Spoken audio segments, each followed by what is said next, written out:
시청자 여러분 안녕하십니까. 사건 파일 24 정찬배입니다. 오늘도 힘차게 출발해 보겠습니다. 먼저 첫 번째 순서 사건 파일에서 선정한 오늘의 탑7 뉴스 키워드부터 함께 보시겠습니다.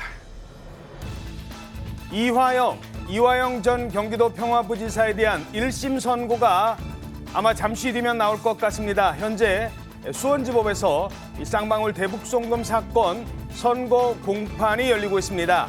이 유무죄에 따라 상당한 후폭풍도 예상되고 있습니다. 44명, 가해자 44명이 아무도 처벌받지 않았다는 밀양 집단 성폭행 사건. 자, 그런데 피해자를 위한다 이런 명분을 내세우면서 바로 이 사람이 가해자입니다라고 마구잡이식 공개를 하는 유튜버의 행동도 논란이 되고 있습니다. 정작 피해자는 이런 상황을 원치 않고 있다고 합니다. 자, 벤치 클리어링. 이 프로야구 경기에서 양팀 선수들이 뛰쳐나와서 막 집단 몸싸움까지 벌이는 걸 벤치 클리어링이라고 합니다. 그런데 얼마 전에 한화 그리고 KT 경기에서는 경기가 끝났는데도 이런 벤치 클리어링이 벌어져 논란이 되고 있습니다. 여기에는 37 동갑내기 선배 선수인 황재균과 류현진의 상반된 태도까지 얘기가 나오고 있습니다. 잠시 뒤 전해드리겠습니다. 자, 그럼 이 같은 키워드에 담긴 소식 지금부터 하나씩 풀어드립니다. 네 분과 함께합니다. 안녕하세요. 안녕하세요. 먼저 오늘의 첫 번째 주제 보시겠습니다. 쌍방울 대북송금 사건으로 기소된 이화영 전 경기도 평화부지사에 대한 1심 선고 공판. 지금 이 시각 수원지법에서 열리고 있습니다. 법원이 민주당 이재명 대표와의 관련성을 인정할지에도 관심이 모아지는 가운데 과연 어떤 판단이 나올지 주목되고 있습니다. 자, 먼저 기소된 지 1년 8개월 만에 나오는 그런 1심 선고라고요? 네, 그렇습니다. 2022년 10월 구속 기소된 지 약 1년 8개월 만입니다. 조금 전 2시부터 지금 수원지법에서 이화영 전 부지사에 대한 1심 선고 공판이 진행 중입니다. 이 전 부지사는 2018년 7월부터 2022년 7월까지 쌍방울 그룹으로부터 법인카드와 법인 차량 사용을 제공받고 자신의 측근에게 허위 급여 지급 등의 방법으로 3억 3,400만 원의 이 뇌물 및 불법 정치자금을 수수한 혐의로 기소가 됐습니다. 그리고 김성태 전 쌍방울 회장에게 부탁을 해서 경기도가 북한에 지급하기로 약속한 스마트팜 사업 비용과 이재명 대표의 방북비 800만 달러를 쌍방울이 북한 측에 대납하게 한 혐의도 받고 있습니다. 아울러서 쌍방울 측에 자신의 법인카드 사용 관련 자료 등을 삭제해달라고 요청한 혐의로도 추가 기소가 된 상황입니다. 검찰은 지난 4월에 이 사건 결심 공판에서 이 전 부지사에게 징역 15년을 구형한 바 있습니다. 오늘 이 전 부지사가 유죄 판결을 받으면요, 이 같은 사건의 피해자인 이재명 대표에 대한 수사와 기소에도 탄력이 붙을 전망입니다. 자, 지금 막 판사의 주문이 알려지고 있습니다.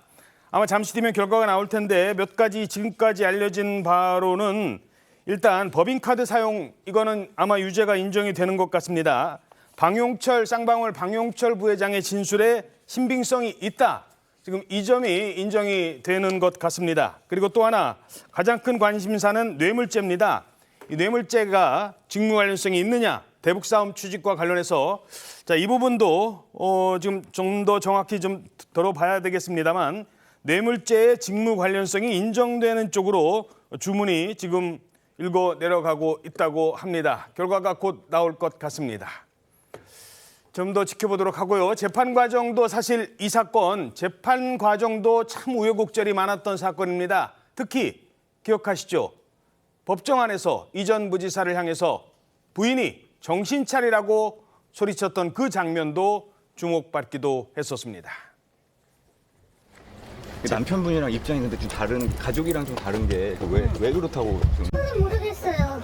왜 저 사람이 저렇게 됐는지 모르겠습니다. 입장을 오후에 다시 한번 정리를 해서 이야기해 주실 생각이신가요? 아니면 오늘 오후에 안 오세요? 잠깐 펜타고 있잖아.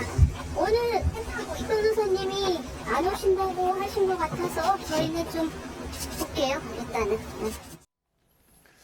자, 법정 안에서 아내와 말다툼까지 벌이는 소동이 있었습니다. 저 때가 뭐 변호인 교체하고 한참 막 논란이 됐었을 때잖아요. 이화영 부지사가 그 당시에 대북 송금 관련해서 이재명 대표에 보고했다라는 뭐 진술이 나왔다 이러면서 굉장히 논란이 됐었는데 작년 7월에 이 법정에서 지금 조금 전에 보셨던 것처럼 이화영 전 부지사의 부인이 와서 사실상 뭐 정신 차려라 이렇게 소리를 치면서 뭐 법정 부부싸움이다 이런 표현까지 썼었는데 그 당시 변호를 담당했던 법무법인 해광 변호사를 해임하겠다 하고 해임 신고서를 부인이 제출했습니다. 예. 그 당시 이화영 부지사는 나는 해광 변호사님, 법무법인 해광 변호사와 함께 하겠다라는 입장을 밝혀서 상반된 그런 대비를 줬었는데 그때 이제 그 부인이 이렇게 얘기를 했습니다. 본인 의사와 반대되는 변론을 하고 검찰로부터 얼마나 지금 회유를 당하고 있는지 저 사람은 모른다. 정신 차려야 된다. 이렇게 호통을 치기도 했었고요.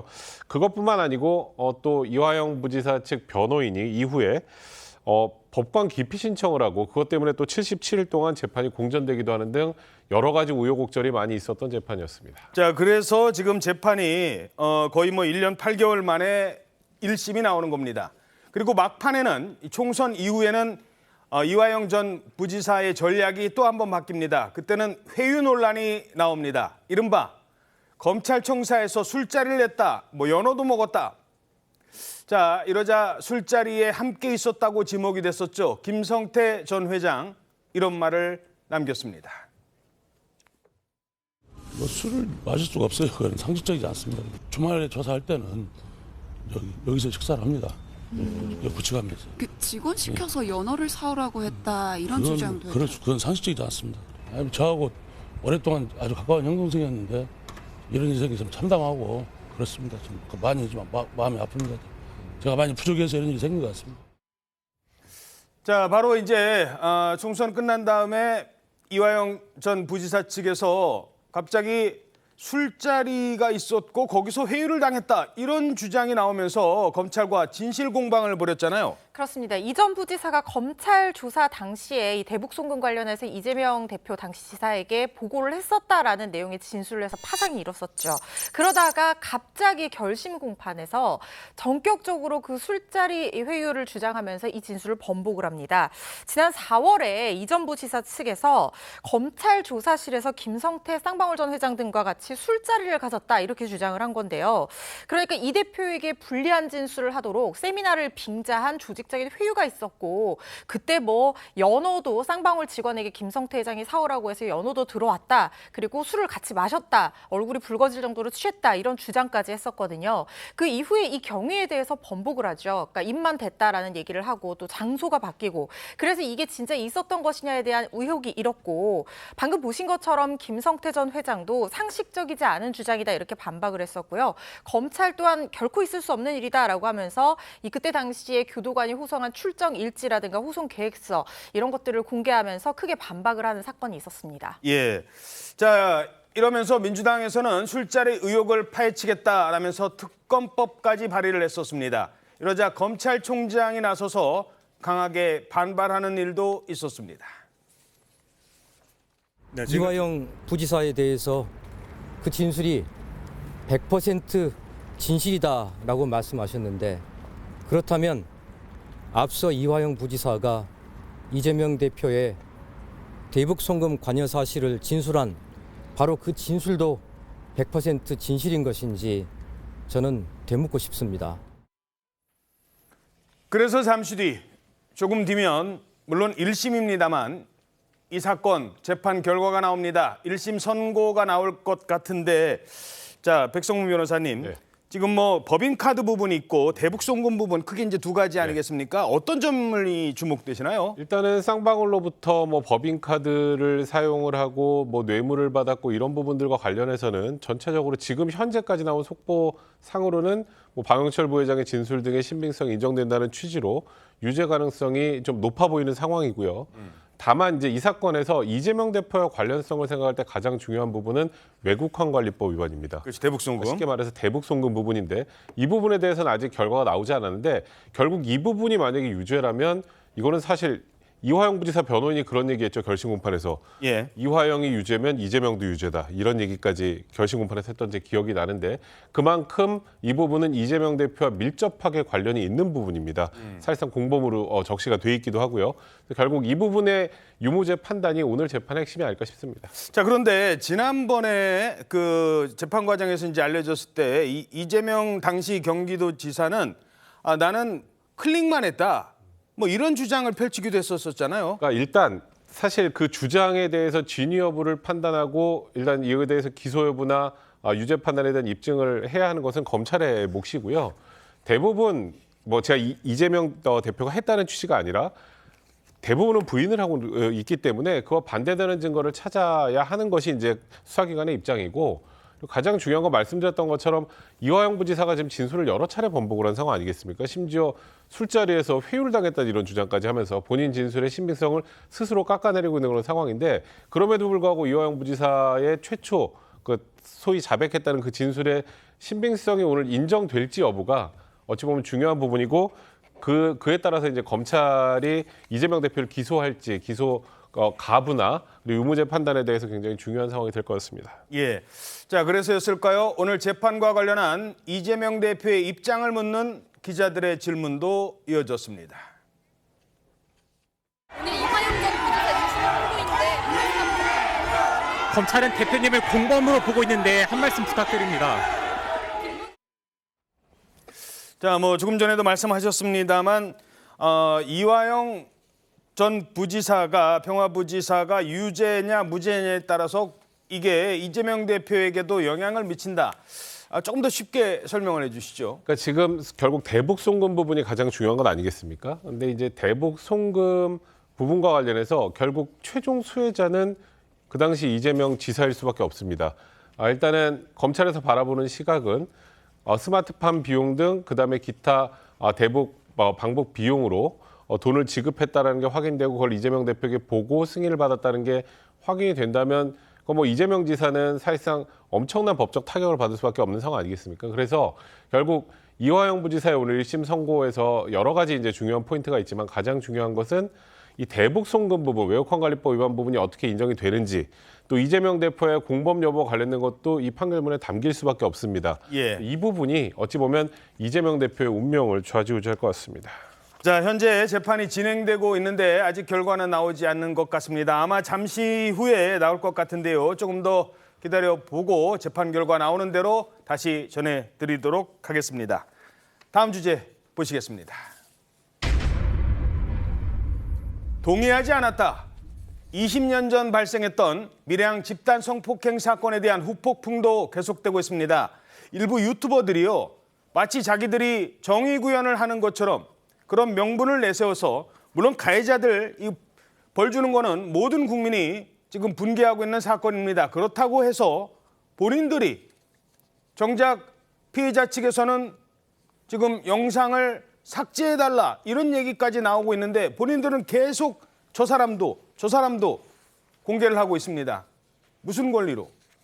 또 다른 논란을 낳고 있는데요.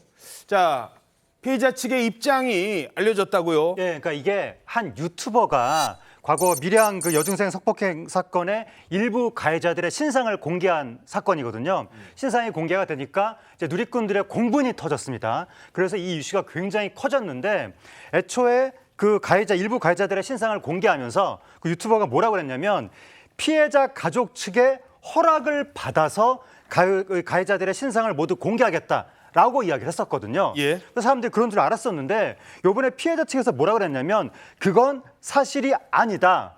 해당 유튜버가 우리한테 그 의사, 그 신상 공개에 대한 동의 의사를 물어본 적도 없고 물어본 적이 없대요? 물어본 적이 없고 우리는 동의한 적도 없다라고 이야기를 한 거예요.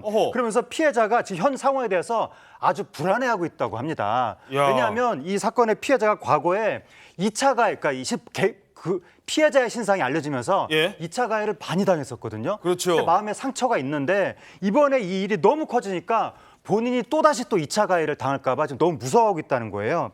그래서 이 해당 유튜버한테 현재 이 신상 공개 영상을 삭제해달라고 그렇게 요청했다고 합니다. 아니 지난번에 유튜브 자기들은 막 공개 동의 받았다가 그렇게 주장했었는데. 네, 동의를 받았다고 했지만 피해자 측에서는 동의 안 했다라고 하는 거예요. 그래서 영상을 삭제해달라고 요청을 했는데도 불구하고 그 피해자 측의 주장에 따르면 그 유튜버가 신상 공개 영상, 그러니까 이게 피해자 가족의 동의를 받았다는 부분은 비공개 처리가 됐지만 신상 공개 영상 자체는 삭제해달라고 했음에도 불구하고 그대로 있다라고 피해자 측에서는 이야기하고 있습니다. 그러니까 동의받았다고 주장하는 그 장면이 있었거든요. 근데 그거는 지금 일단은 비공개 처리했답니다.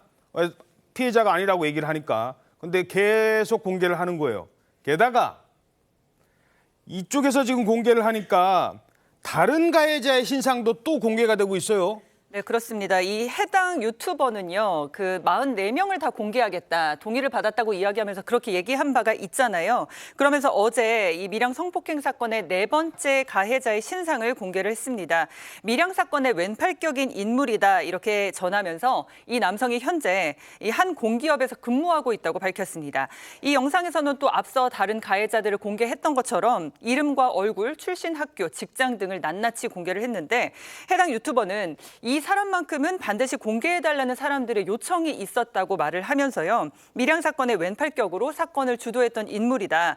현재까지 잘못을 인정하기는커녕 지인들과 과거 이야기가 나오면 어릴 적 벌인 일이고 그럴 수 있지 않느냐 이런 말도 했다고 전했습니다. 이 4번째 가해자가 재직 중인 것으로 알려진 공기업의 이 홈페이지에는 이 누리꾼들의 항의 글이 다수 게시되기도 했습니다. 예. 자.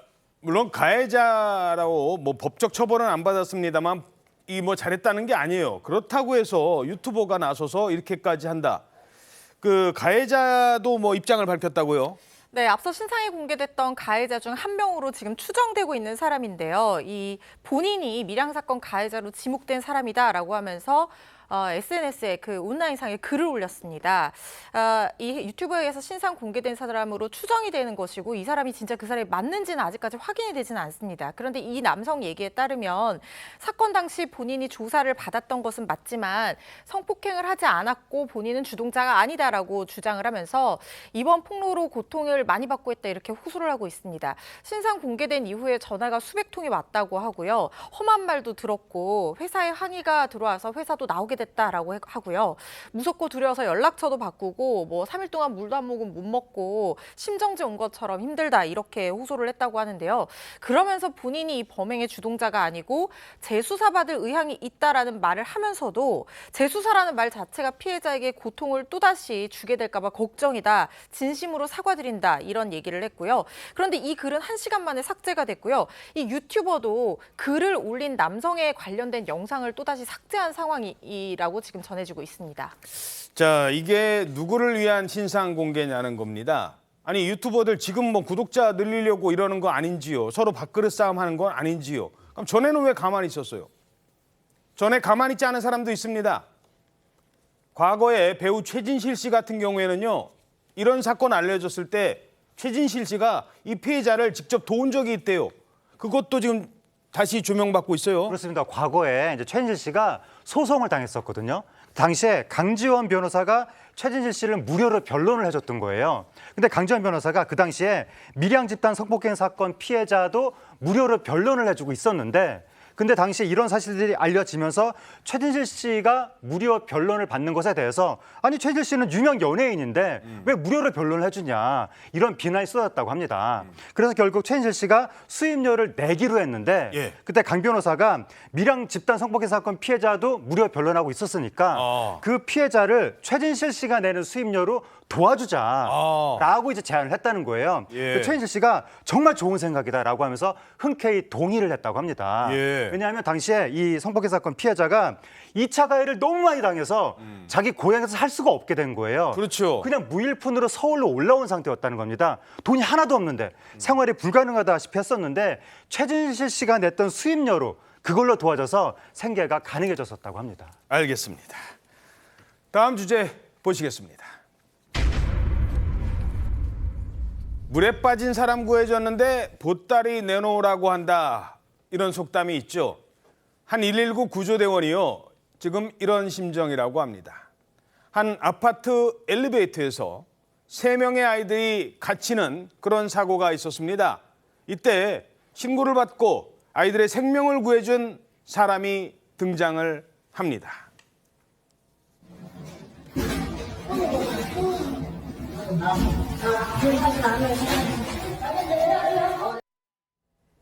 지금 저 상황인데요. 그런데 아이들을 구해준 저 소방관이 지금 칭찬이 아니라 비난을 받고 있대요. 아니 왜요? 왜 비난을 받았을지 좀 짐작이 가십니까? 영상 봐서는 모르겠어요. 반말을 했다고 지금 좀 비난의 그런 의견들이 나오고 있는데요. 반말했다고? 네, 아이들에게 나와 이렇게 소방관이 말씀을 하잖아요. 일부 네티즌들이 애들이 일부러 갇힌 게 아닌데 말투가 기분이 나쁘다. 징계해야 하는 거 아니냐. 구해줘서 고맙지만 예의는 다른 문제다. 이런 반응을 내놓고 있으면서 이게 좀 논란이 되고 있습니다. 야, 아니 그럼 저 상황에서 어린이 여러분 나오십시오. 뭐 이래야 되는 겁니까? 지금 옹호하는 사람들 얘기로는 그렇게 해야 된다는 걸로 읽히는데요. 과연 그럴 수가 있을까? 이게 도대체 무슨 문제가 되냐 이런 저도 그런 생각이 듭니다. 소방관은 서비스직이 아니다. 안전이 최우선인 상황에서 친절한 말투까지 신경 써야 되냐 이런 반론도 당연히 만만치 않은 상황인데요. 그런데 이 영상을 보면은 딱 구조하는 그 8초짜리 짧은 영상이에요. 이 앞뒤 상황이 어땠는지는 전혀 영상에 담겨 있지 않거든요. 그렇다고 하면 구조 당시에 소방관과 아이들이 충분히 소통하면서 자연스럽게 말을 놨을 가능성 도 있고 특히 이런 위급 상황에서는 직관적인 단어나 지시어가 굉장히 중요하잖아요. 예. 그렇기 때문에 이 무조건적인 비판은 삼가야 하는 게 맞는 게 아닌가 싶습니다. 1분 1초가 긴급한 상황에서 구조대원이 뭐 욕을 한 것도 아니고 반말을 했다는 이유로 비판을 받는다. 글쎄요. 자, 그런데요. 정말 이 구조대원님들 평소에 이런 비슷한 상황을 정말 생각보다 꽤 많이 겪는데요. 이런 일도 있었습니다. 사람 살려주고 오히려 훈계를 들었대요. 훈계를. 선생님, 그냥 내려가는 거 힘들어 보이시니까. 왜 넘어지세요, 근데? 술 한잔 먹어. 술을 드신 게 잘한 게 아니냐요. 여보세요. 예, 산에 와서 한잔 할 수도 있지. 예, 안 돼요. 원래 이렇게 안전사고 나니까 저희가 있는 거 아니겠습니까? 알았어요. 이게 상냥하지 말아요. 지금 저 장면은요. 겨울에 산에서 술 마시고 길 잃은 등산객을 구조해주는 장면입니다. 그런데 여보세요. 참견하지 마요. 호통을 치네요. 작년 마지막 날입니다. 오. 12월 31일 도봉산인데요. 눈도 많이 쌓여 있었고 엄청 추웠습니다. 기억하실지 모르겠지만. 예. 근데 50대 남녀가 도봉산에서 지금 없어졌다. 조난을 당했다라고 해서 30분 동안 지금 119 구조대가 찾아다니다가 찾은 겁니다. 예. 그럼 맨 먼저 나올 일성이 뭐여야 될까요? 너무 감사드립니다. 그렇지, 고맙습니다지. 저희를 살려주셨습니다. 생명의 은인입니다. 이게 돼야 되는데 근데 딱 구워놓고 보니까 비틀비틀하고 자꾸 넘어져요. 그 술 드셨어요. 그러니까 술 먹었다고 하잖아요. 예. 완전 만취 상태였습니다. 근데 그런 과정에서 이제 아까 산에 와서 이렇게 술 드시다가 조난당하면 안 된다고 얘기를 하니까 좀 전에 얘기 들으셨죠? 아니 산에 와서 한잔할 수 있지. 참견하지 마. 야, 참. 대상의 민폐도 이런 민폐는 없습니다. 그러니까요. 참. 다음 주제 보시겠습니다. 예? 공무원에 뭘 던졌다고요?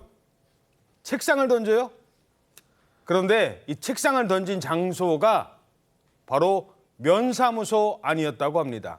아니, 면사무소에서 책상이 막 날아다녔어요? 그렇습니다. 지난달 20일 오후 1시 30분경에 벌어진 사건인데 전북 남원시 한 면사무소에서 벌어진 일입니다. 당시 영상이 있는데 어떤 민원인이 막 씩씩거리면서 면사무소로 들어옵니다. 예? 주변을 두리번 거리더니 바닥에 있는 책상을 집어들고 저렇게 내동댕이를 칩니다. 와. 떨어진 책상을 또 들더니 던집니다. 이번엔 던지면서 공무원들 앞에 있는 유리창이 부서졌거든요. 그거를 그 떨어진 그 책상을 다시 들고 또다시 공무원들을 위협하면서 폭언을 하기도 했는데 한 공무원 직원은 놀라서 귀를 막은 채 자리를 피하기도 했었고. 야, 저거 맞았으면 큰일 날 뻔했네. 그렇습니다. 저 민원인이 저런 소동을 일으키고 현장을 떠나는 데까지 1분이 채 걸리지 않았습니다. 이거 말이야, 니들 일 똑바로 해야지 이러면서 갑자기 막 저런 둥그런 그 테이블을 어떻게 저거 한번 제 내동댕이 치니까 저 위에 판만 떨어졌나 봐요. 그거를 악성 민원인이 나타나서 면사무소 직원에게 막 집어 던진 거예요. 그런데 이 민원인 여기서 그치지 않았습니다. 소란 저렇게 일으킨 뒤에도 또 다른 곳으로 향했습니다. 이분은 면사무소로 와서 이제 그런 행동을 하신 다음에 면장님과 팀장님이 기다리고 있는 현장으로 가서 방금 내가 면사무소를 이렇게 해놓고 왔다라고 하시면서 그 차량에 있는 삽을 들고 또 현장에 있는 면장님과 산업기장님을 겁박을 했다고 해요. 이야, 삽을 이런 단어가 나와요. 삽이라는 단어가 나오고 이번엔 면장을 또 찾아가서 협박을 해요? 네, 민원인이 처음에는요 면사무소에 와서 면장을 찾았습니다. 그런데 직원이 면장님은 현장에 계시다 이렇게 답을 하니까 내 말이 말 같지가 않냐 이렇게 폭언을 하면서 책상을 던지면서 소란을 피웠습니다. 이후 민원인이 직접 면장이 있는 현장으로 찾아갑니다. 예. 거기에 차량이 세워져 있고 그 안에 삽이랑 농기구가 있었던 모양입니다. 그걸 들고 이제 면장과 산업기장을 협박을 했던 건데요. 사람을 향해서 책상을 던지고 또 이렇게 농기구로 사람을 협박한 이유가 시청 산림과가 벌목 작업을 하는데 예. 그로 인해서 먼지가 너무 많이 발생한다 이렇게 불만을 품었던 겁니다. 먼지 때문에? 네, 이 일로 일부 직원은요 지금 심리치료를 받고 있다고 전했습니다. 저런 게 바로 공무원들에 대한 갑질인 겁니다. 근데 이분이 막 집어던지면서 뭐라고 한 줄 아세요? 내가 누군 줄 알아? 면사무소 직원들은요 앞으로가 그래서 더 걱정스럽다고 합니다. 민원인이 이런 사람이래요. 저희 면에서 이장이라고 하면 행정의 파트너나 다름이 없어요. 주요도 선출되어서 이장이 임명하는 구조로 직위를 가지시는 분들이기 때문에 매우 영향력도 있고 내일도 보고 모레도 보고 계속 얼굴을 봐야 하는데 그런 사람은 이 사건으로 바로 고발 접수를 하기가 되게 어렵죠. 아니 다른 사람도 아니고 이장이었어요? 네, 그런데 마을 이장이 이 농촌 마을에서 가지는 이 위상이란 정말 대단합니다. 오. 행정 최전선에서 마을을 대표한다 뭐 이런 대표성을 가지고 있는데 우리가 귀농할 때도 보면 마을 이장이 어떤 분인지 살펴봐야 된다 이런 얘기가 있을 정도로 모든 민원 처리는 마을 이장을 통해야 되고 그러다 보니까 행정기관에서도 주민들에게 뭔가 같이 하려고 하면은 이 이장을 통해야 되는 어떤 가교 역할을 하는 역할이란 말이죠. 예. 그러다 보니까 입지가 대단하고 면사무소 직원들과 많은 일을 같이 해온 사람이고 앞으로도 할 사람이기 때문에 이 사람을 사법적으로 처벌하고 대응한다는 것 자체가 면사무소 직원들에게는 굉장한 부담이 될 수밖에 없다는 거예요. 예. 이 마을 이장이 면사무소 직원들 향해서 책상 던지고 사라진 후에 직원들 굉장히 충격적인 상태에서 그 깨진 유리 조각, 난장판된 면사무소를 다 직접 치워야 했다고 하고요. 그러니까. 그리고 나서도 그날 업무를 다시 태연하게 이어가야만 하는 그런 상황이었다고 합니다. 이런 사실이 알려지자 남원시에서는 이 이장을 경찰에 고발을 했다고 하는데요. 그리고 나서 공무원을 대상으로 민원 대응 역량 강화 교육에 나섰다고 하는데 이게 그 공무원들을 대상으로 민원을 좀 더 잘 응대해봐라 이런 취지의 교육이란 말이죠. 사실은 민원인들에게 예절을 홍보하는 쪽으로 좀 역량을 집중했으면 어떻을까 하는 그런 아쉬움이 있는데 어쨌든 이런 대응에 나섰다고 하고요. 지금 남원시 공무원 노조 쪽에서도 악성 민원을 근절하고 공무원을 보호하기 위해서 대책을 내놓아라 이렇게 목소리를 높이고 있는 상황입니다. 이장이라서 더 힘들다고요? 아 방법 있어요. 왜 방법이 없습니까? 저런 사람 이장 안 시키면 되는 거잖아요. 다음 주제 보시겠습니다. 초등학교 3학년 남학생이 교감 선생님의 뺨을 때리는 영상이 온라인상에 퍼지면서 많은 분들에게 충격을 줬죠. 아니 어떻게 애를 저렇게 키웠을까? 근데 이번에는 그 남학생의 학부모가 나서면서 논란이 커지고 있습니다. 먼저 논란의 그 장면, 이거 참 선생님 때리는 장면이라 많이는 못 보여드리겠고 그래도 어떤 건지는 아셔야 되니까 짧게 한 번만 보여드리겠습니다.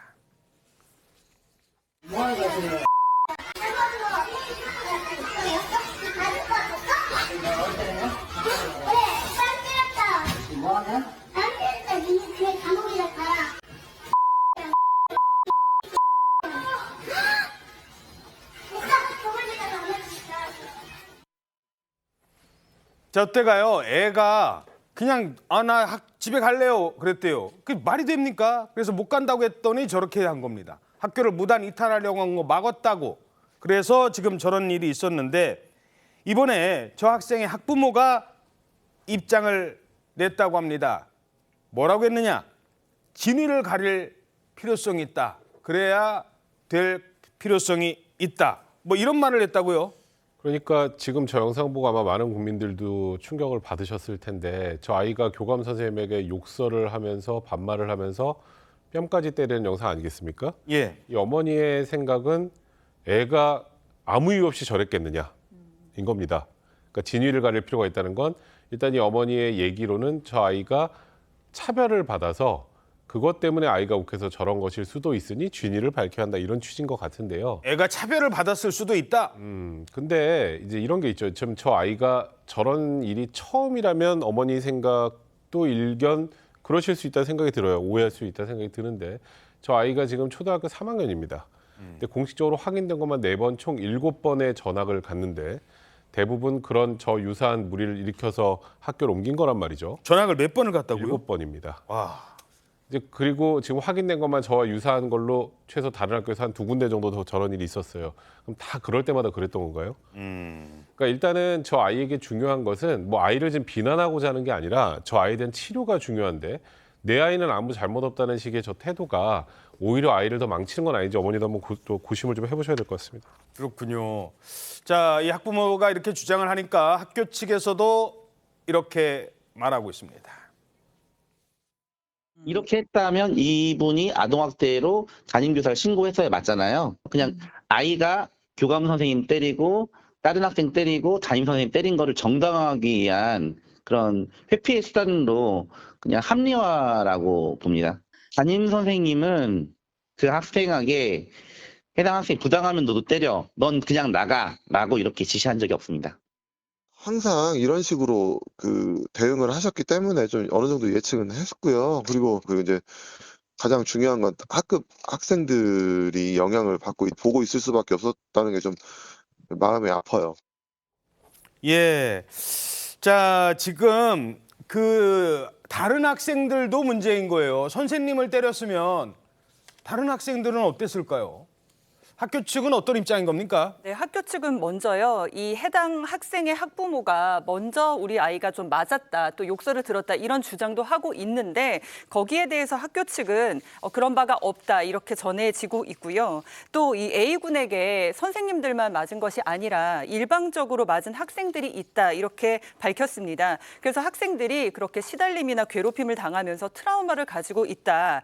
그리고 이 학생이 학교에 등교하는 것 자체를 두려워하고 있다 이런 주장을 했는데요. 예. 다른 학부모들이 그래서 원하는 거는 이 분리 지도를 원하는 그것뿐만이 아니라 좀 학생이 학교에 같이 있는 것 자체가 문제니까 좀 시급한 조치를 해달라 이런 입장을 전하기도 했습니다. 그러니까 저 학교의 다른 학생 부모들은요. 제가 뭐 선생님만 때린 게 아니라 우리 애도 맞았어요. 이런 지금 막 주장들이 나온대요. 물론 이제 좀 더 확인이 필요해 보입니다만. 그러니까 그 부모들은 아니 지금 쟤만 지금 저렇게 하면 어떡합니까? 우리 애도 지금 학교를 못 가겠대요. 쟤 때문에 무서워서 쟤 좀 학교에 못 나오게 해주세요. 라는 주장을 펼치고 있다는 겁니다. 물론 그건 아직까지는 확인이 필요한 주장입니다. 자, 이 학급 안에서는 어떤 일이 벌어지고 있는 걸까요? 게다가 이런 주장도 나오고 있습니다. 애들이 소리를 한대요. 애들이 친구들 때리는 시중하면서 하면 똑같이 따라한다고 하더라고요. 다른 학생들의 학습권 침해와 정서적 트라우마, 내가 볼 때 PTSD 수준일 것 같은데 어쨌든 이런 점도 조금 잡아줘야 되지 않을까 싶네요.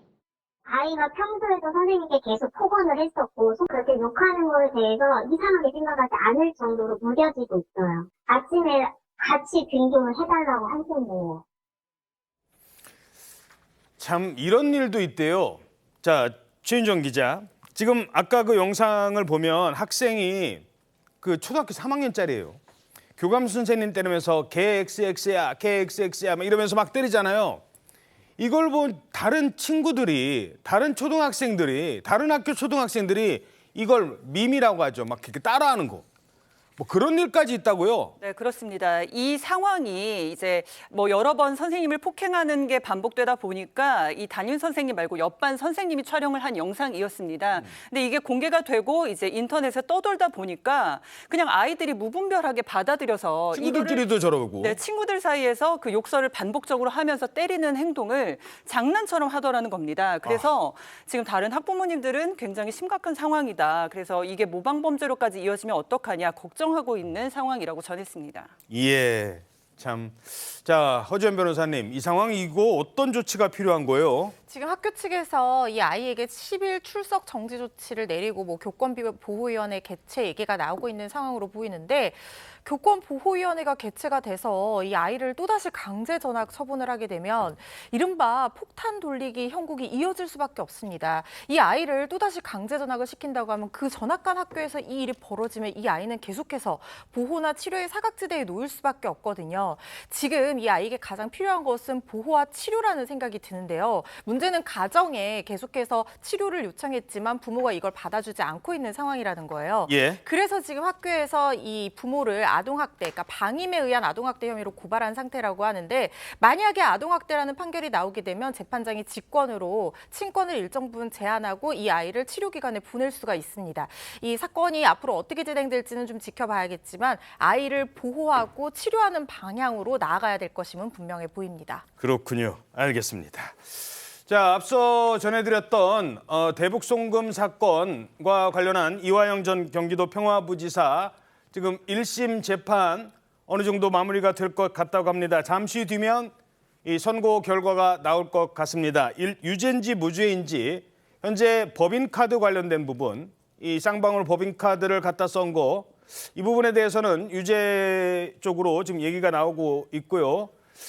그런 지금 얘기들이 나오고 있다고 합니다. 그리고 대북 송금과 관련해서는 아직 결과가 지금 나오고 있지 않은 것 같습니다. 제일 중요한 게 이제 대북 송금과 그 대가성 문제, 이걸 뇌물죄로 인정할 수 있느냐 없느냐, 그리고 이걸 누구에게까지 보고를 했느냐 하지 않았느냐, 이 부분입니다. 자, 일단 이 부분과 관련해서 이화영 부지사 평소 관련돼서 이 북한과 관련해서 이런 말을 2018년에 했었던 적이 있습니다. 이재명 도지사의 그 방북 초청과 관련해서는 여러 차례 북측에서 초청 의사를 밝혔습니다. 이재명 도지사가 육로로 평양을 방문하고 싶다고 그랬더니 다른 경로로 좀 더 일찍 오는 게 좋지 않겠느냐. 함께 평양을 방북할 그럴 날이 머지않아 오지 않을까 이렇게 생각을 하고 있습니다. 자, 그래서 지금까지 나온 거 물론 이제 주문을 읽어 내려가는 도중이라 어떤 결과가 나오는지는 모르겠습니다만, 자, 다시 한번 좀 정리를 해보죠. 백성문 변호사님, 오늘 재판 어떤 점을 주목해야 되는 겁니까? 일단은 이제 쌍방울로부터 법인카드를 받아서 사용했던 부분, 뭐 정치자금법 위반, 그리고 그런 여러 가지 대가관계가 있는지 뇌물죄 이 부분하고요. 이제 가장 중요한 게 대북 송금 관련인데, 대북 송금 관련해서 이재명 대표에게 보고했느냐? 그러니까 이재명 대표가 공범으로 보고 이재명 대표 과거에 검찰에서 영장 청구할 때 이제 검찰 입장에서 공범으로 적시를 했었는데, 일단은 지금 뭐 나오는 얘기로는 대북 송금, 쌍방울에서 보는 대북 송금이 경기지사의 방북 관련 사례금으로 볼 수 있다라는 취지의 얘기가 지금 현재 지금 판결 이후에 좀 나오고 있는 그 상황인데, 예. 일단은 지금 뭐 이화영 부지사의 판결 결과 중에 이제 이재명 대표와 관련 있는 주요 부분은 제가 말씀드렸던 것처럼 대북 송금과 이재명 대표의 관련성입니다. 그러니까 이 부분이 어떻게 판결이 나오느냐가 지금 이재명 대표의 앞으로 향후 사법 리스크에 아주 굉장히 중대한 판단이 될 수 있기 때문에 지금 이제 앞으로 이제 머지않아 이제 결과가 나올 것 같은데 그 결과가 굉장히 좀 주목이 많이 되는 상황입니다. 예, 최근에 1년 8개월을 끌어온 재판입니다. 그래서 결과가 더 주목되는데 유죄일 경우에 파장입니다. 뭐 무죄일 경우에는 이재명 대표에게 영향을 미칠 리가 없겠죠. 근데 유죄가 났을 경우 이재명 대표에게 어떤 영향을 미칠까? 자, 장윤주 변호사님. 네. 이재명 대표는 현재 이 재판과 관련해서 어떤 입장이죠? 그래서 지금까지로는 뭐 공식적인 입장이 나오진 않았는데요. 아마 판결 이후에 뭐 민주당에서 공식 입장이 나올지 나오지 않을지는 좀 지켜봐야 될 것 같기는 합니다. 다만 오늘 사건에서 결국 대북 송금과 관련된 의혹에서 이재명 대표, 그러니까 당시 이재명 지사에게 보고했는지 여부에 대해서 판결문에서 적시가 될지 여부가 가장 중요한 쟁점이 될 텐데요. 사실상 이화영 전 부지사의 대북 송금과 관련된 혐의에 있어서 이재명 그 당시의 지사에게 보고했는지 여부가 판결문에 적시되지 않을 가능성도 있다라고 보입니다. 왜냐하면 이 사건과 직접적으로 관련이 있지는 않기 때문에 당시 이재명 지사에게 보고했는지 여부, 그러니까 이재명 지사가 관련이 있는지 관여했는지 여부에 대해서는 직접적으로 판결이 나오지 않을 가능성이 높기 때문에요. 민주당 입장에서는 이번 판결이 나온 이후에 그리고 앞으로의 어떤 그 관련된 그 수사기관이나 재판부의 입장에 따라서 입장을 낼지 여부를 아마 판단하지 않을까 생각됩니다. 예. 자, 그리고 이제 여기 이 재판의 관련자는 사실 이재명 대표 이전에 이화영과 김성태입니다. 두 사람이 지금 북한 관계자들과 직접 만나서 현지까지 가서 중국에서 같이 술자리도 하고 그 당시 술자리를 벌였던 사진도 공개가 됐고 뭐 이런 부분들이 쭉 있지 않았습니까? 그러니까 법원은 이화영의 말을 들을 건지 아니면 김성태의 말을 믿을 건지 바로 이제 저 술자리입니다. 저 때도 지금 북한의 뭐 관계자들과 함께 송명철 중국이었죠. 저 술자리가 공개가 되면서 아니 저 때 저렇게까지 얘기가 됐는데 아무것도 모르고 갔다고요? 저 비행기나 이런 거 중국에 도착했을 때 누가 저 행사장까지 이동시켜줬습니까? 이랬을 때 쌍방울 측에서는 우리 차를 이용했다. 뭐 이런 얘기까지 지금 나왔었거든요. 그런데 그냥 술자리만 했지 북한과 관련된 얘기는 난 모른다. 그냥 김성태와 송명철이 자기네들끼리 했을 거다. 이런 부분인데 자 법원이 과연 김성태의 말을 믿을 것인지 이화영의 말을 믿을 것인지 어떻게 보십니까? 지금까지 나오는 결과로 살펴보면 김성태 전 회장의 진술의 신빙성이 훨씬 높다라고 판단한 것으로 보입니다. 대북 송금과 관련한 이화영 전 부지사의 혐의가 유죄로 판단되고 있다는 속보가 들어오고 있는데요.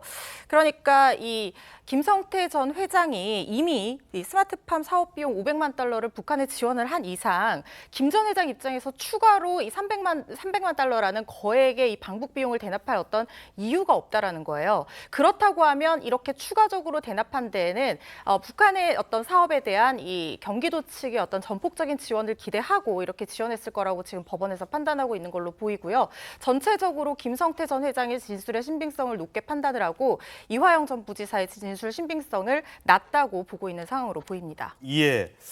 자, 그래서 법원이 과연 김성태 그러니까 쌍방울 측에서 김성태 전 회장이 북한의 방북 비용을 건넨 건 사실인데 이게 그냥 준 거냐 아니면 이재명 경기도지사 그리고 이화영 경기도평화부지사의 전폭적인 지원을 기대를 하게끔 만들었느냐 이걸 어떻게 판단하냐는 거거든요. 그러니까 지금 말씀하셨던 것처럼 그냥 북한에 돈을 보낸 게 본인들의 사업상 판단이다라는 게 어찌 보면은 이화영 부지사의 지금 주장인 것인데 김성태 회장 입장에서는 아니 그냥 북한을 어떻게 믿고 그냥 그렇게 돈을 주느냐.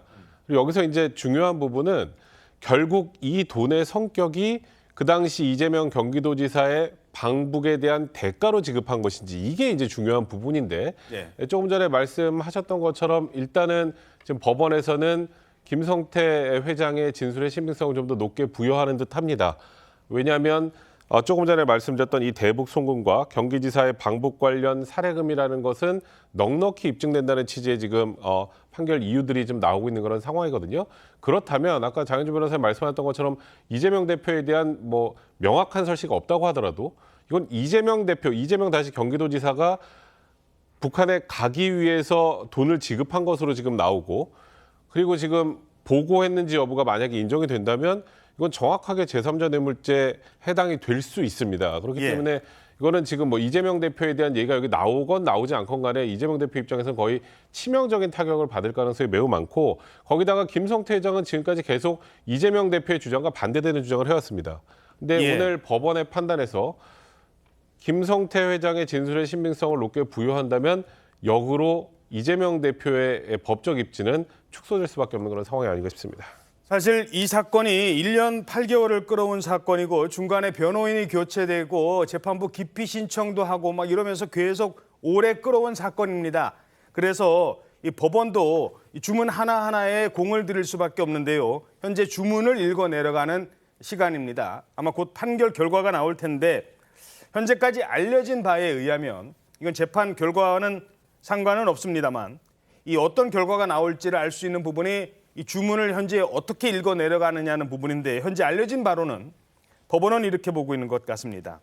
자, 쌍방울 대북 사업에 쌍방울이 돈을 보냈잖아요. 이건 이화영의 요청이 아니라면 쌍방울의 대북 사업은 설명이 안 된다. 이화영의 요청이 없는데 어떻게 쌍방울이 북한에 돈을 그 많은 돈을 보냈겠느냐라고 법원이 보고 있다고 합니다. 그리고 또 하나 법원의 입장입니다. 지금 법원의 판결문 내용이요. 쌍방울이 위험을 감수하면서까지 방북 비용을 지급할 이유가 없다. 그렇죠. 뭐 이런 얘기들을 지금 하고 있습니다. 물론 결론은 아직 안 나왔어요. 그리고 쌍방울에 이 제공한 법인카드 이것 역시 이화영이 제공받은 것으로 봐야 된다. 법인카드 부분은 뭐 개인적인 비리와 관련된 부분이기 때문에 크게 주목은 안 받고 있습니다만, 자, 장현주 변호사님, 네. 어떻게 보십니까? 저 지금까지 나오는 것으로 미루어 볼 때는 일단 쌍방울의 대북 송금에 대해서는 경기도와의 어느 정도 관련성을 판결해서 적시할 것으로 보이기는 합니다. 물론 판결문이 정확히 나와보고 분석을 해봐야 되는 것은 분명해 보이긴 하는데요. 다만 경기지사의 방북 관련 사례금으로 보기 충분하다라는 내용들이 지금 속보로 올라오는 것으로 봐서는 재판부에서 쌍방울의 대북 송금 관련해서 경기도의 관련성을 어느 정도는 인정한 것으로 보입니다. 다만 여기서 중요한 것은 이 경기도에 관련된 의혹이 있다라는 것이 바로 이재명 당시 경기지사가 알았다라는 것으로 연결될 수는 없기 때문에요. 당시 이재명 지사가 이 부분에 대해서 관여한 바가 있는지에 대해서 판결문에 어떻게 설치가 되어 있는지 이런 부분을 좀 더 꼼꼼히 살펴봐야겠습니다. 예. 자, 그리고 이화영 경기도 평화부지사가 쌍방울이 측근급여를 지급한 것도 인정을 한 것으로 보고 있습니다. 이 측근들이 또 나왔었는데요. 측근들의 급여를 지급한 것도 이화영이 인정을 한 것으로 판단을 했다고 합니다. 자, 뭐 재판 결과는 이제 곧 나올 텐데 정치권에 워낙 파장을 많이 미칠 것 같습니다. 특히 뭐 이재명 대표와 관련된 부분도 있고 중간에 이건 어떻게 보세요? 그러니까 이화영 부지사가 뭐 회유를 당했다. 이것 자체에 대한 판단도 있을까요? 이게 거짓인지 아닌지. 검찰은 뭐 그 부분도 무슨 우리가 언제 회유를 하는 거고. 오늘 뭐 공수처실에 회유했는지 여부가 들어가 있지는 않기 때문에 그걸 직접 판단하지 않겠습니다만 결과를 판단할 때 만약에 이화영 부지사에 관련된 유죄 판단이 나온다면 역으로 생각하면 회유의 문제가 아니라 객관적인 증거에 통해서 입증됐다고 봐야 하기 때문에 지금 민주당에서 소위 지금 이 쌍방울 대북 송금과 관련해서 특검까지 지금 내건 상황 아니겠습니까? 예. 그러니까 검찰의 조작 수사와 압박에 의한 것이다. 그 부분이 굉장히 어찌 보면 좀 힘을 잃을 수밖에 없는 그런 상황이 될 것 같고요.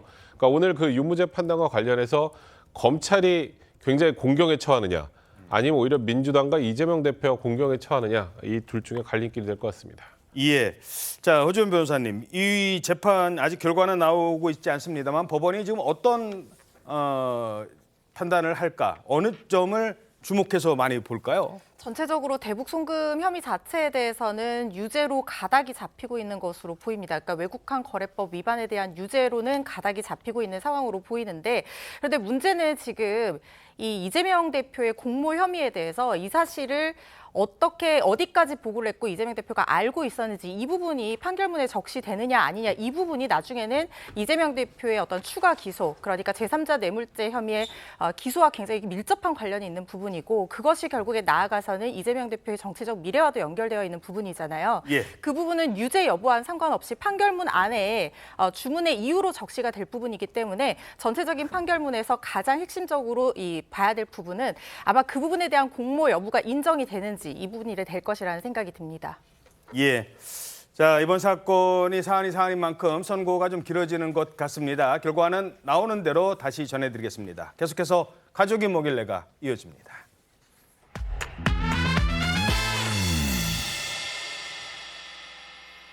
가족 간의 사건 전해드리는 가족이 뭐길래 시간입니다. 자, 오늘도 여러분의 소중한 의견 받고 있습니다. 오늘은 믿었던 두 사람에게 발등이 찍혀서 10년 쌓은 공든탑이 무너져버렸다라는 한 아내의 사연입니다. 아내가 발등을 지켰던 그날 무슨 일이 있었을까요? 자, 퇴근 시간 앞두고 남편이 갑자기 문자를 보내는 거예요. 게다가 사진까지 한 장 같이 보내는데 이런 내용입니다. 여보, 이 사진 보여? 나 이 친구랑 밥 먹고 들어갈게. 애들이랑 먼저 저녁 챙겨 먹어. 오, 참 친절한 남편이네요. 보통 남편들은 나 오늘 저녁 약속 있어 늦어 이러고 마는데 야 아니면 뭐 거짓말을 한다고 할 때는 보통 나 상가집 좀 갔다 올게 이러면서 뭐 얘기를 좀 머뭇거리는데 이분은 나 이 사람 만나 사진까지 떡하니 찍어서 보낸 겁니다. 근데 여기서 끝난 것도 아니에요. 밤늦게 들어오는 날에는 이렇게까지 해준다는 거예요. 잠깐만요. 요거 별소리 아시죠? 요거 영상 전화할 때 나오는 소리잖아요. 아예 이렇게 영상 통화를 하는 겁니다. 나 여기 있다고 확실한 증거까지 보여줍니다. 우리 여보다. 여보 안녕. 나 여기 어디게? 나랑 술 마신 친구 집이야. 친구 집에 데려다 주고 나와서 이제 엘리베이터 타고 내려가는 중이야. 금방 갈게. 사랑해 여보. 오, 사랑한대요. 친구 데려다 주고 이제 집에 간다며 영상 통화까지 확실하게 시시각각 제깍제깍 보고를 하네요. 이러니 뭐 바람을 피울래야 피울 시간이 있겠습니까? 했는데 사실은 이 남편의 이 영상 통화에는 엄청난 반전이 있습니다. 그리고 그 반전은 1년 후에야 드러납니다. 1년 후에 아내가 어느 아파트를 찾아갑니다. 문을 꽝꽝 두드려요. 안에서 누구세요? 하니까 아내는 네, 그럴 줄 알았다라면서 이렇게 얘기합니다. 누구시냐고?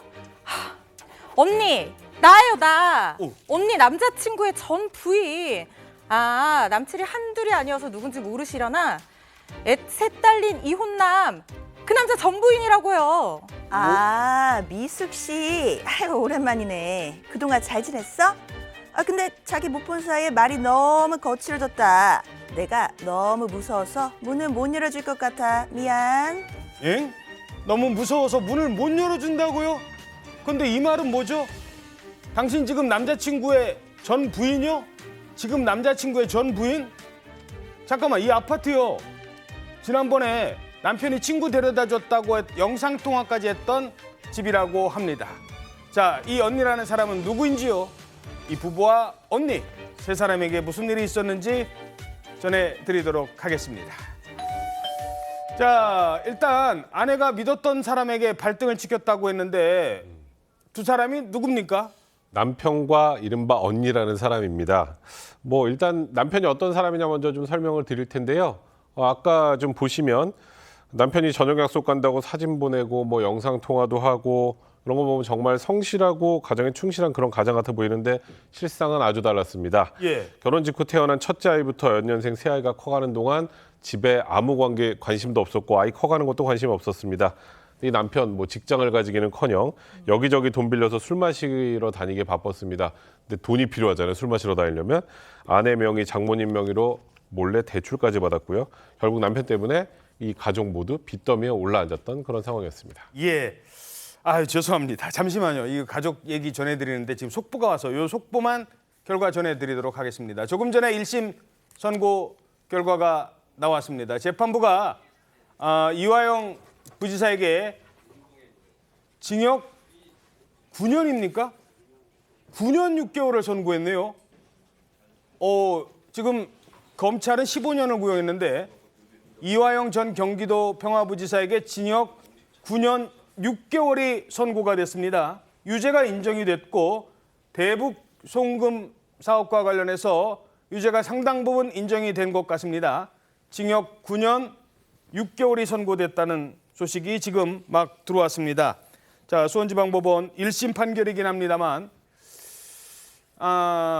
이 내용이 상당히 예상보다 많이 나온 그런 판결인 것 같습니다. 물론 구형은 1년 15년이었습니다만 이화영 부지사 측에서는 전혀 예상 못했던 부분이 다 인정이 된 것 같습니다. 앞서도 말씀드렸습니다만 법원은 쌍방울이 그 많은 돈을 북한에 준 데에는 이화영 경기도 평화부지사가 없이는 가능하지 않았다. 그리고 정치 자금으로 봐야 된다. 쌍방울이 제공한 금품은 바로 이화영 전 경기도 평화부지사에게 준 정치 활동 자금으로 봐야 된다. 이러면 이제 정치자금법 위반도 되거든요. 그리고 이 쌍방울이 측근에게 급여를 지급한 것, 이것도 인정을 한 겁니다. 자, 쌍방울 제공 법인카드는 물론이고 이화영의 요청이 아니라면 쌍방울이 대북 사업을 한 것에 대한 설명이 안 된다. 이화영이 중간에 있지 않고서는 쌍방울의 대북 사업은 설명이 안 된다. 그리고 쌍방울이 그 많은 위험을 감수하면서 북한을 상대로 하는 건데 방북 비용을 지급할 이유가 없었다.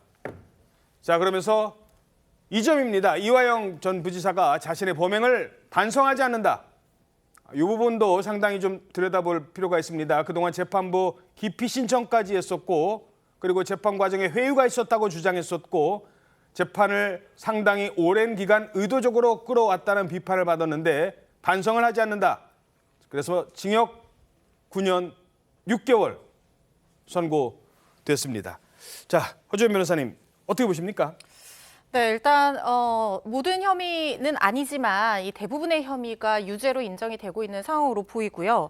그리고 지금 이 어떤 사례금으로 보기 충분하다. 그러니까 이화영의 부탁으로 쌍방울 측에서 이 대북 비용을, 그러니까 북한 대북 사업에 대한 어떤 기대감을 충분히 줬기 때문에 이 부분에 대한 사례금 성격으로 이 자금을 지원했고 그게 지금 북한으로 건너간 것이다. 이렇게 판단을 한 것으로 보이거든요.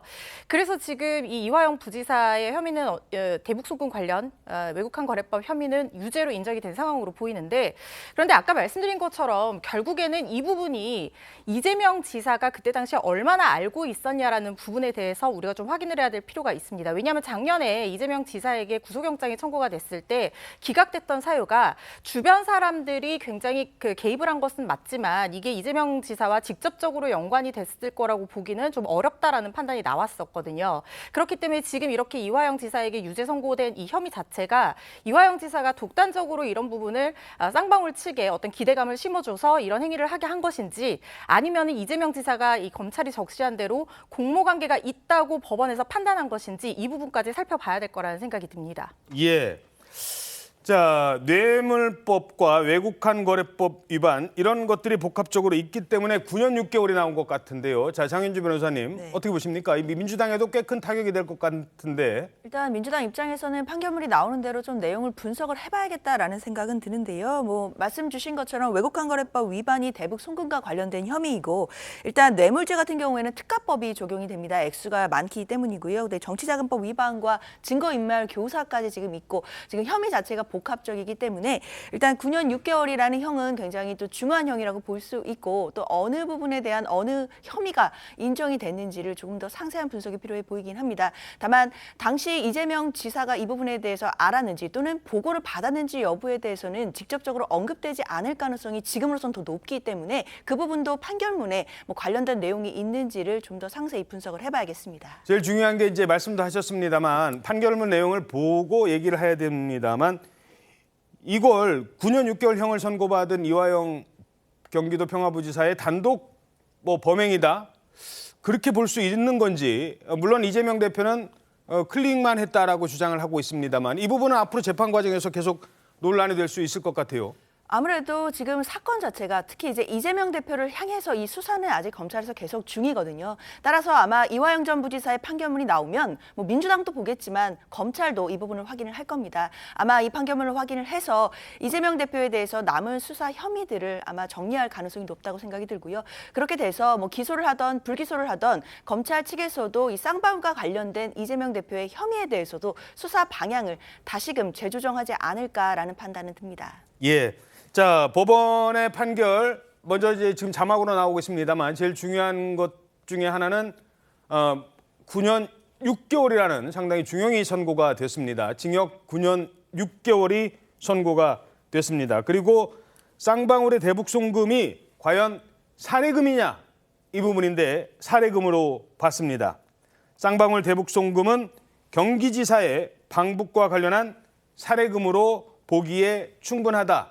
이재명 당시 경기도지사가 북한에 방문하는데 북한 측에서 구체적으로 얼마를 요구를 했었죠. 이 부분에 대해서 쌍방울이 대신 지급한 거다. 그 사례금으로 보기에 충분하다라는 점도 말씀드리겠습니다. 법원의 판결입니다. 마지막으로 하나, 반성이 없었다. 그동안 재판을 많이 이제 질질 끌어왔었고 회유를 당했다. 그리고 본인의 했던 발언을 뒤집는 내용, 이 변호사를 바꿔가면서까지 본인의 발언을 뒤집는 내용, 이 부분도 어느 정도 좀 영향을 미쳤다라고 봐야 되나요? 어떻게 보십니까? 재판부에서 판단하기로는 그런 부분이 양형상에 반영이 됐다라고 볼 수밖에 없습니다. 지금 대부분의 혐의가 유죄로 판단한 것으로 보이는 상황이지만 그리고 여러 가지 혐의들이 중복되어 있기 때문에 사실상 중형 선고가 나올 가능성이 높은 상황이었지만 이화영 전 부지사가 이 재판을 수행하는 과정에서 이 재판을 고의적으로 여러 번 지연시킨 어떤 그런 의혹들이 있었고 거기다가 마지막에 결심 공판에서 이 검찰 측의 술자리 회유까지 주장하면서 이 재판 사실 자체의 어떤 그동안의 진행 상황에 과 비슷한 태도로 한 번 더 어떤 재판에 어떤 흔들려는 어떤 시도들이 있었다라고 판단을 했는데 그 부분이 굉장히 재판부에서는 좋지 않게 봤다는 생각이 들고요. 그리고 이런 행동들이 결국에는 이화영 전 부지사 진술의 신빙성을 흔드는 그런 판단 근거가 됐다는 생각이 듭니다. 알겠습니다. 자, 재판 결과 징역 9년 6개월 선고됐다는 점 전해드리겠습니다. 양해 말씀드리겠습니다. 가족이 뭐길래는 앞부분만 보여드렸는데 다음 주에 다시 잘 만들어서 말씀드리겠습니다. 분위기 좀 바꿔야 될 것 같고요.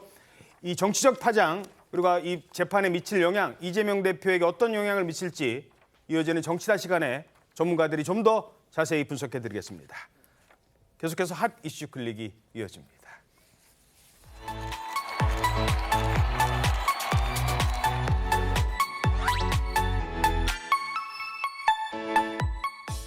네, 분위기 바꿔보겠습니다. 지금 이 시각 화제가 되고 있는 다양한 소식 전해드리겠습니다. 첫 번째 주인공, 요즘 대세예요, 대세. 인기를 업고 대만 공항을 아예 마비시켰다는 배우가 있습니다. 바로 선재 변우석 씨입니다.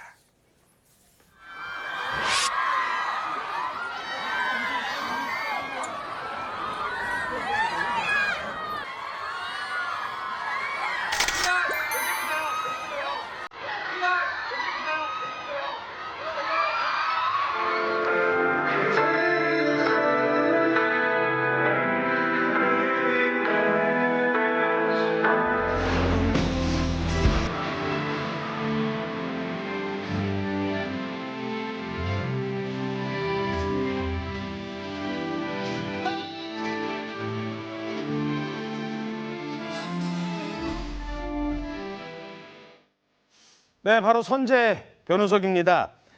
이 변우석 씨나 김수현 씨나 공통점이 있어요. 그냥 이 20, 30대 젊은 여성부터 우리 어르신 어머니들까지 다 좋아요. 이 선재만 보면 기분이 좋아하시나 봅니다. 근데 대만에서도 인기가 어마어마해요. 네, 인기가 정말 어마어마하다는 게 느껴지는 게요. 앞선 영상에 보셨던 것처럼 아주 공항이 마비가 될 정도인 것 같습니다. 네. 최근 종영한 흔히들 선업티라고 부르시죠. 선재 업고 티어의 선재 역할을 맡은 변우석 씨가 대만의 썸머레터 팬미팅을 하러 도착했습니다. 그래서 공항에 도착을 하니까 아주 무려 1000명이나 되는 팬분들이 모여 있었습니다. 대만 현지 언론 보도에 따르면 경찰 등 이런 안전사고 유의를 위해서 보안 인력이 무려 30명 가까이나 인력이 배치됐다고 합니다. 30명 갖고도 안 될 것 같아요. 지금 저 정도 보니까. 300명이어도 모자랄 것 같습니다. 네, 대만 현지 매체에 따르면 심지어 한국에 국민 남자친구가 왔다라고 하면서 이제 선재 입국 과정을 아주 생중계를 했습니다. TV로 생중계까지 됐대요. 아니 근데 변우석 씨는 아니겠지만 변우석 씨를 아예 업고 온 팬도 있다고요? 네, 업고 오신 팬이 있었습니다. 대만에 입국하는 영상을 다시 보시면요. 변우석 씨가 뭔가 웃으면서 이렇게 막 지켜보잖아요. 저거 뭐야 그러네요. 거기 보니까 팬이 그 변우석 씨의 등신대를 업고 온 거예요. 등신대 아시죠? 그 키랑 똑같이 제작한 종이 패널. 근데 저게 왜 더 센스 있는 모습이었냐면 저렇게 또 변우석 씨가 다가가서 팬아트 이렇게 해주는 그 팬 서비스까지 해줍니다. 저 팬의 저 모습이 더 센스 있게 보였던 이유가 변우석 씨가 인기 얻은 드라마 이름이 뭐였어요? 업고 튀어. 선재 업고 튀어였잖아요. 이 작품 이름 그대로 등신대를 업고 왔습니다. 선재를 진짜 업고 온 거였는데요. 이 팬은 지금 현지 매체와 인터뷰도 하는 것처럼 지금 화제의 인물이 되고 있습니다. 저분은 진짜 선재 업고 왔네. 선재 업고 왔어요. 하트까지. 자, 공항에 나온 팬들에게 유난히 친절했던 변우석 씨의 저 모습은 그런데 사실은요. 5년 전에 자기 자신과 했던 이 약속 때문이라고 합니다. 잘 들어 우석아. 나중에 어떻게 변하면 안 된다. 좋은 배우가 되기 전에 좋은 사람이 되자. 알았지? 약속. 내 이름은 변우석. 나는 배우다.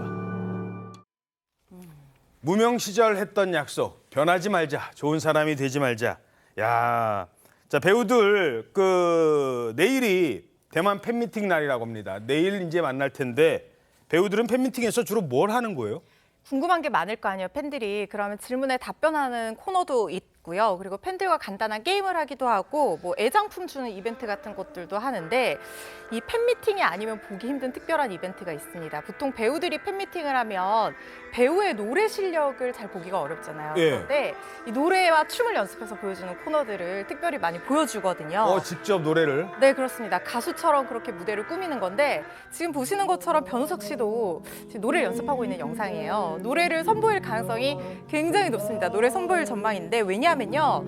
지금 선지엽고 튀어 속 변우석 씨의 직업이 가수입니다. 그룹 이클립스라는 그룹의 멤버로 연연을 했었는데 변우석 씨가 직접 드라마 속에서 열창했던 바로 그 노래, 심지어 미국 빌보드 차트도 뚫은 그 드라마 속 이클립스의 소나기라는 곡, 이 노래를 팬 미팅에서 부르지 않을까 하는 생각이 들고요. 내일 대만을 시작으로 태국과 필리핀, 인도네시아, 싱가포르 등에서 팬미팅 이어갈 예정이고요. 예. 지금 모든 티켓이 매진됐다고 합니다. 변우석 씨를 보려면 요즘에 영화관에 가면 된다 이런 얘기가 있어요? 네, 맞습니다. 선재 역할을 맡았던 변우석 씨가 스크린 데뷔작인 영화 소울메이트가 재개봉을 했습니다. 그래서 변우석 씨를 보고 싶으시면 극장으로 꼬고 하시면 될 것 같은데요. 예.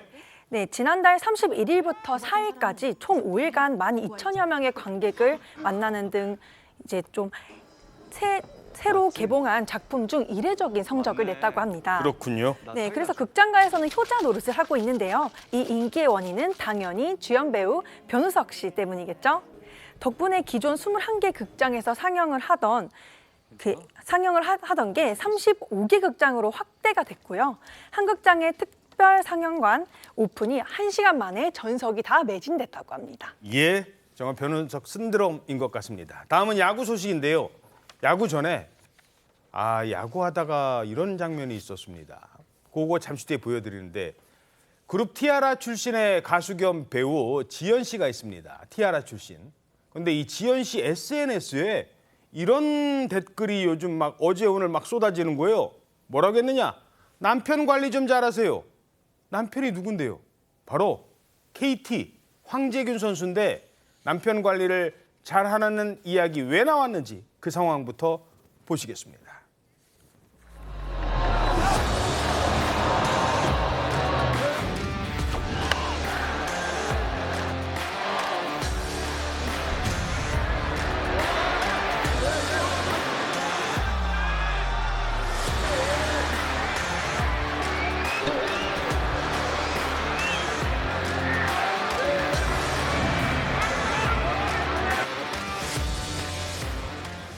야, 막 선수들이 나와서 야, 너 이리 와봐. 지금 황재균 선수가 야, 너 이리 와봐 막 그랬잖아요.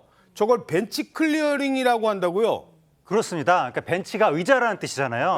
네. 야구에서 선수단이 앉는 의자를 벤치라고 하는데 그 벤치를 클리어링, 몽땅 비운다. 그러니까 선수단이 몽땅 뛰어나와서 뭔가 상대팀과 승강이를 벌인다. 그런 뜻인데 이런 일들이 종종 있습니다. 옛날에도 있었어요? 많습니다. 근데 2019년 같은 경우에는 그때도 벤치 클리어링으로 선수들이 다 뛰어나는데 심지어 저 때는 감독까지 나간 거예요. 그래서 사람들이 감독 클리어링이다 뭐 그런 말까지도 했었는데 저렇게 실랑이를 벌였었고 또 2015년에는 지금 벤치 클리어링으로 이제 논란이 된 황재균 선수가 그때도 논란이 됐었는데 저때 이제 황재균 선수가 그 야구에는 점수차가 클 때 도루를 하면 비매너라고 하는데 저때 상대 팀에 7점이나 앞서고 있는데도 도루를 시도했던 거예요. 황재균 선수가. 그랬더니 상대 하나 투수가 황재균 선수한테 몸에 맞는 공을 던진 겁니다. 에이씨, 너 맞아봐. 이런 거네. 그래서 황재균 선수가 마운드로 갔고 그러다 보니까 저렇게 벤치 클리어링이 벌어진 그런 사건도 있었습니다. 그러니까 막 평소에서 상대방이 좀 약간 매너 없이 하면은 야,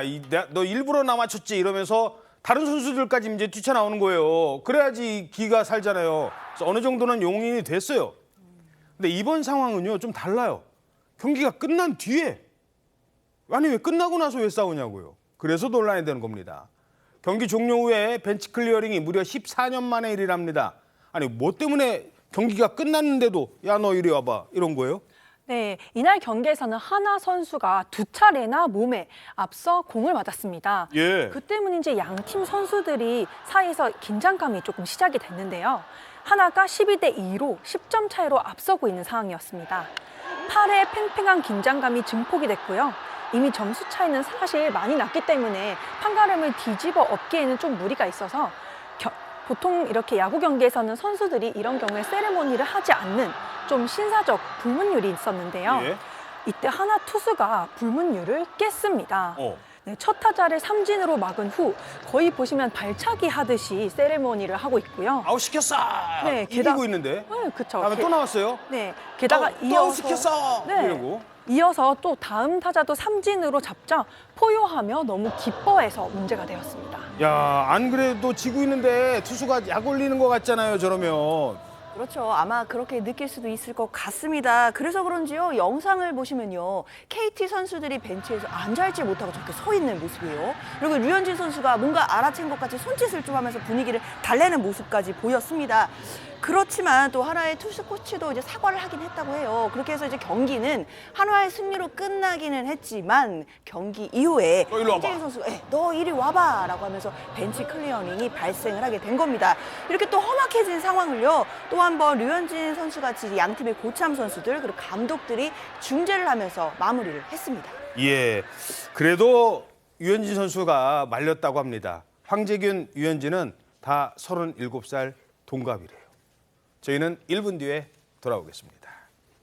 사건 파일 24 오늘 순서 여기까지입니다. 여러분 고맙습니다.